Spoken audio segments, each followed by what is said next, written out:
స్థానిక సంస్థల ప్రజాప్రతినిధుల ఆశీర్వాదంతో నామినేషన్ వేశాను.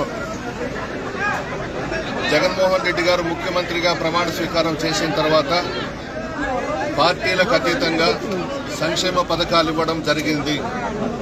ఆ సంక్షేమ పథకాలే మాకు గెలుపుకు శ్రీరామ రక్ష.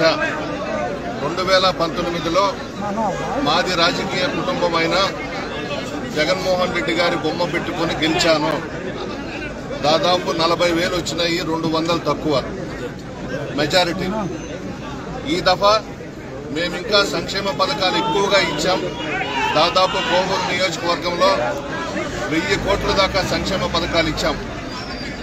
ప్రతి కుటుంబము లబ్ధి పొందుండారు. పార్టీలకు అతీతంగా ఇచ్చాం, కులాలకు అతీతంగా ఇచ్చాం, మతాలకు అతీతంగా ఇచ్చాం.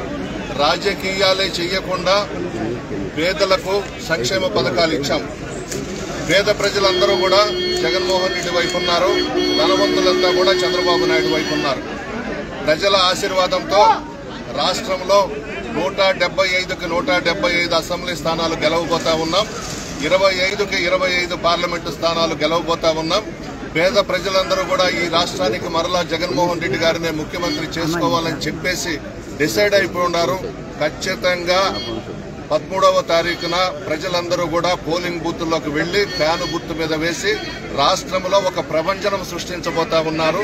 భారతీయ జనతా పార్టీ, తెలుగుదేశం, జనసేన పార్టీలు ఎంతమంది ఒకటైనా సింహం సింగల్గా వస్తుంది. పులివెందల సింహం జగన్మోహన్ రెడ్డి గారు. ఖచ్చితంగా మరలా జగన్మోహన్ రెడ్డి గారి ప్రభుత్వం రాబోతా ఉంది. ముఖ్యమంత్రిగా ప్రమాణ స్వీకారం చేయబోతా ఉన్నారు. ఇప్పుడు ఈ 5 సంవత్సరాలు ఏ విధంగా అయితే సంక్షేమ పథకాలు ఇచ్చామో అవి కొనసాగుతాయి. పేద ప్రజలకు మేము అండగా ఉంటాం. ఈ కోటి